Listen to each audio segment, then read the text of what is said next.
बालमित्रांनो, तुम्हाला गोष्टी ऐकायला आवडते ना? तुम्हाला मी आज काही अकबर बिरबलाच्या गोष्टी सांगणार आहे. पहिल्या गोष्टीचं नाव आहे कोणती मूर्ती श्रेष्ठ. बिरबलाच्या चातुर्याची व बुद्धिमत्तेची कीर्ती फैलावत चालली व इराणच्या राजाला वाटले आपण त्याची परीक्षा घ्यावी. मग त्याने एका साचेच्या, एका रंगरूपाच्या व एकाच आकाराच्या 3 मूर्ती बादशहाकडे पाठवल्या व बरोबर संदेशही पाठवला. त्यात लिहिले होते की या 3 मूर्ती अगदी सारख्या दिसतात, तरीसुद्धा यातली श्रेष्ठ कोणती, मध्यम कोणती व कनिष्ठ कोणती याची परीक्षा करून तशा चिठ्ठ्या लावून पाठवून द्याव्या, नाहीतर शरणपत्र लिहून पाठवावे. आता आली का पंचायत. मूर्ती तर इतक्या सारख्या की एकाच कारागिराने एकाच साच्यातून ओतलेल्या होत्या. त्या अगदी तिळाचाही फरक नाही. आता यात श्रेष्ठ कनिष्ठ कसे ठरवावे? सगळे हतबद्ध झाले. बादशाने शेवटी बिरबलाला बोलावून सारे सांगितले.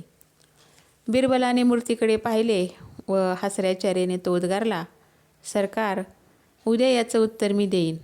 आज परीक्षणासाठी मी 3 मूर्ती घरी नेतो. त्याने 3 मूर्ती उचलून नेल्या. दुसऱ्या दिवशी दरबारात बिरबल आला. तो मूर्तीवर उत्तम, मध्यम व कनिष्ठ अशा चिठ्ठ्या लावूनच. बादशाने नवलाने विचारले, अरे पण तू ही परीक्षा कशी केली ते तरी सांग. कशावरून ही उत्तम, ही मध्यम व ही कनिष्ठ हे कळू दे. घरी मी खूप वेळ या मूर्तीचं बारकाईने निरीक्षण करत राहिलो. तेव्हा मला असं दिसलं की प्रत्येक मूर्तीच्या उजव्या कानाच्या आतल्या बाजूला एक एक छिद्र आहे.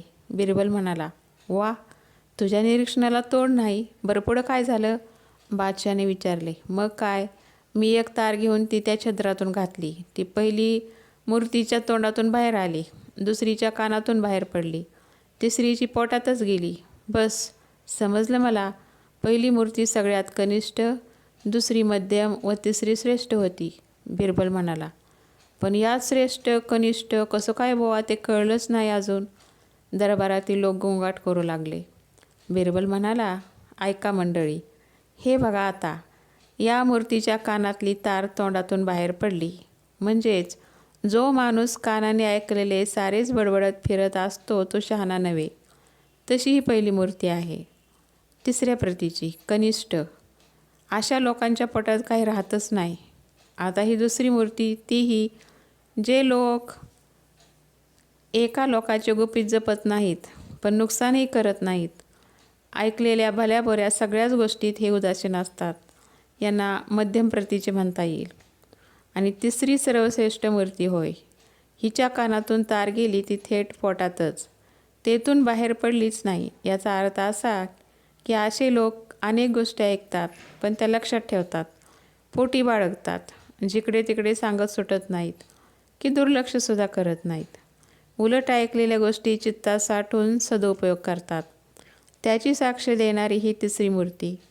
बाहेरून सगळी माणसे सारखीच असली तरी मनुष्याची योग्यता त्याच्या स्वभावावर, गुणावर ठरत असते. अगदी खरं, दरबारी लोक म्हणाले. बादशाह म्हणाला, खरोखर बिरबल, तुझं हे मानवी स्वभावाचं ज्ञान व पारख पाहून मला मोठा आदर वाटतो. धन्यवाद. मग इराणच्या राजाकडे 3 मूर्ती व त्यांचे गुणवर्णन पाठवण्यात आले. तेव्हा त्यानेही बिरबलाची मोकळ्या मनाने प्रशंसा केली व परीक्षेत उत्तीर्ण झाल्याचा संदेश पाठवला आणि वरती बिरबलाला एक बक्षीसही दिले. त्यानंतर दुसऱ्या गोष्टीचं नाव आहे काजीची फजिती. दिल्ली शहरात एक मुसलमान विधवा राहत होती. तिने मक्केला जाण्याचे ठरवले. तेव्हा सर्व मौल्यवान जिन्सा विकून तिने त्याच्या सोन्याच्या मोहरा करून घेतल्या. नंतर त्या एका पिशवीत भरून त्यावर सील केले. एका प्रामाणिक काजीजवळ तिने ही पिशवी दिली आणि ती म्हणाली, मी परत आले तर ही पिशवी परत घेऊन जाईन आणि मी तिकडंच मेल्याचं कळलं तर या मोहरा गोरगरिबांना दान करून टाका. बरेच दिवस झाल्यावर ते बाई आता परत येत नव्हती. असं पाहून काजीने त्या पिशवीला हळूच लहान छिद्र पाडले. यातून बाहेर पडलेल्या मोहरा पाहिल्यावर त्याच्या तोंडाला पाणी सुटले. त्याने सर्व मोहरा काढून घेतल्या आणि त्या पिशवीत दगड भरले आणि ती फाटलेली पिशवी व्यवस्थित रफ करून घेतली. काही दिवसांनी ती बाई परत आली. काजीने पिशवी तिच्या स्वाधीन केली. घरी जाऊन पिशवी पाहते तो आतमध्ये मोहरा यांची दगड त्या बाईला धक्काच बसला. ती काजीकडे रडत रडत परत आली व म्हणाली, अहो महाराज, तुम्ही माझ्या मोहरा घेतल्या त्या घेतल्यास, पण तुम्ही निदान माझ्या अर्ध्या मोहरा तरी परत द्या. पण काजीने तिच्या बोलण्याकडे लक्ष न देता उलट तिला घालवून दिले. पण बाईने दरबारातच फिर्याद करण्याचे ठरवले. त्याप्रमाणे त्या बाईने बादशाकडे फिर्याद केली. बादशाने त्या काजीला बोलावून चौकशी केली. काजी म्हणाला, मी ही जी पिशवी तिने दिली होती तशी परत केली. पिशवीला सील केलेलंच होतं, तशीच पिशवी मी परत केली. बादशाने बाईला विचारलं, काय गं, तू या काजीच्या ताब्यात दिलीच, तशीच सील केलेली पिशवी तुला परत मिळाली ना? सील बरोबर होतं ना? बाईनं होय म्हणून सांगितले. ते ऐकून बादशाह विचारात पडला. त्याने ती पिशवी पाहण्याकरता मागितली. त्याने आणि बिरबलांनाही ती पिशवी नीट तपासली. नंतर बाईला 10 दिवसांनी परत यायला सांगितले. 2 दिवसांनी बादशाहने काय केले, आपल्या बिछाण्याच्या चादरीचा थोडासा भाग हळूच कापून ठेवला. सकाळी नौकरांच्या लक्षात हा प्रकार आला. चादर कोणी कापली काही कळेना. शेवटी शहरात एक प्रसिद्ध रफूगार होता. त्याला नौकरांनी बोलावले आणि गुपचूप तो चादरीचा भाग रफू करून घेतला. रात्री बादशाहने पाहिले, तो चादर पहिल्यासारखी दिसत होती. कोठे फाटली होते लक्षात सुद्धा येत नव्हते. त्याने ताबडतोब नौकराला बोलावून घेतले आणि विचारले, काय रे, सकाळी या चादरीला एक छिद्र होतं, त्याचं काय झालं? नौकर घाबरून गेला. पण बादशाहने त्याला अभय दिले. मग त्याने सर्व हकीकत बादशाहला सांगितली. बादशाहने ताबडतोब नौकराला बोलावून घेतले आणि त्याला विचारले, काय रे, काही दिवसापूर्वी एखाद्या पैशाच्या पिशवीला तू रफू करून दिला होतास काय? रफूगार म्हणाला, होय सरकार. एका काजीने माझ्याकडे एक पैसे ठेवण्याची पिशवी आणली होती. त्यात लहान लहान दगड भरलेले होते. ती पिशवी मीच रफू करून दिली होती. हे ऐकताच बादशाहने काजीला आणि त्या बाईला बोलावून घेतले. रफूगाराला तिथे पाहताच काजी घाबरला आणि त्याने सर्व कबूल करून टाकले आणि त्याने लगेच घरी जाऊन बाईच्या मोहरा परत आणून दिल्या.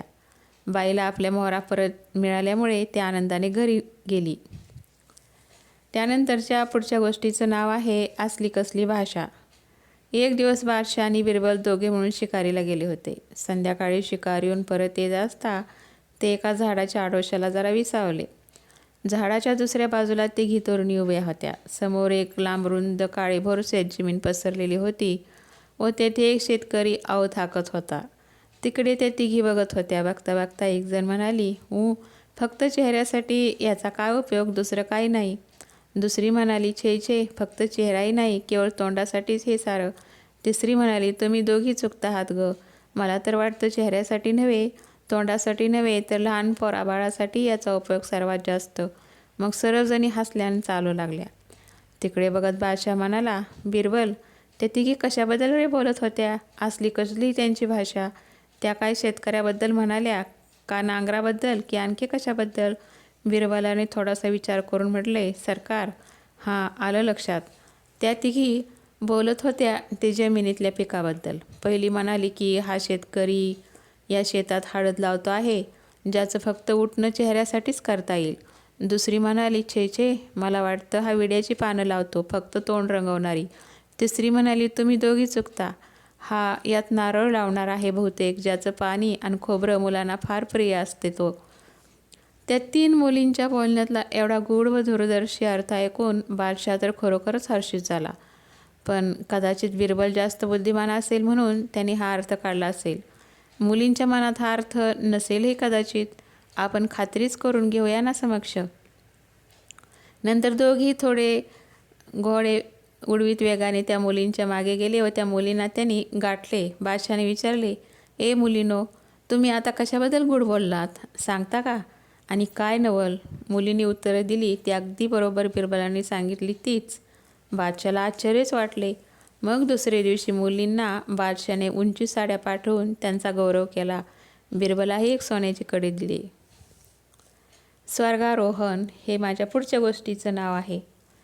बिरबल हा अतिशय हुशार असल्याने त्याचा सर्व लोक मत्सर करीत व त्याचा काटा काढण्याचा ते हरतऱ्हेने प्रयत्न करीत. पण त्यात ते यशस्वी न होता बिरबलाची मात्र कीर्ती वाढली. तरी पण त्यांनी पुन्हा एकदा बिरबलाचा नाश करण्याचा घाट घातला. करीम नावाचा एक न्हावी बादशाच्या मर्जीतला होता. या सर्व लोकांनी त्या न्हाव्याच्या तर्फे बिरबलाविषयी बादशाचे मन कलुषित करण्याचे ठरवले. त्याप्रमाणे त्यांनी एक योजना आखली. करीम न्हाव्याला ती नीट समजावून सांगितली. एकदा करीम न्हावी बादशाची दाढी करता करता म्हणाला, आज मला तुमच्या वडिलांची आठवण झाली. ते अत्यंत नाजूक होते व त्यांना वस्तारा बिलकुल सोसत नसे. मी त्यांची नोकरी 30 वर्षे केली, पण ते माझ्यावर एकदाही नाराज झाले नाहीत. त्यांना जाऊन बरेच वर्षे झाली. त्यांचा समाचार पण समजत नाही. आपणही त्यांच्याबाबत काही बातमी आणत नाही. बादशाह म्हणाला, मेलेल्या लोकांचे समाचार कसे कळणार? तिथे काय जासूद पाठवता येणार आहेत काय? थोडेच. न्हावी म्हणाला, सरकार, हे काम जासुदात जरी शक्य नसले तरी हुशार बिरबल हे नक्कीच करेल. ब्राह्मण लोक युज सामर्थ्याने वर जातात असं मी ऐकलं आहे. ते कसं करायचं ते सांगतो, ऐका. स्मशानात चिता पेटवून बिरबलाला त्यावर निजवायचं आणि मंत्र म्हणून घ्या, म्हणजे त्या दोराबरोबर तो वर चढेल. महाराज, आपण बिरबलाला स्वर्गात पाठवा आणि आपल्या वडिलांची खबर आणा. त्यासाठी कितीही खर्च आला तरी हरकत नाही असं मला वाटतं. त्याप्रमाणे बादशहाने बिरबलास सांगितले. बिरबलाने या कामासाठी बादशहाकडून 5 लाख रुपये मागितले व 6 महिन्यांची मुदत मागून घेतली आणि स्मशानापासून बऱ्याच दूर अंतरापर्यंत बिरबलाने एक भुयार करून घेतले. 6 महिने पूर्ण होताच बिरबलाने आपली तयारी झाल्याचे बादशहाला सांगितले आणि आधी खणून ठेवलेल्या भुयारावर रचून ठेवलेल्या चितेवर बिरबल मोठ्या समारंभाने बादशाह, सर्व दरबारी व करीम न्हावी यांच्या समक्ष जाऊन झोपला. चिता पेटवण्यात आली. चितेला वापरलेली लाकडे पण ओली असतील याची बिरबलाने आधीच खबरदारी घेतली होती. त्यामुळे चिता पेटवताच खूप दूर झाला. लोक डोळे चोळू लागले. त्याचा फायदा घेऊन बिरबल भुयाराच्या वाटेने तेथून सटकला. नंतर बऱ्याच दिवसांनी ऐन पावसात बहुरूपाच्या वेशात बिरबल दरबारात आला. बिरबल स्वर्गाहून परत आला ही बातमी बादशाहला कळताच त्याला मोठ्या दिमाखाने दरबारात नेण्यात आले. बादशहाने बिरबलाला स्वर्गातील सर्व हकीकत विचारली. त्यावर बिरबल म्हणाला, महाराज, स्वर्गातला चमत्कार काय सांगावा? काय त्या अमृताची गोडी?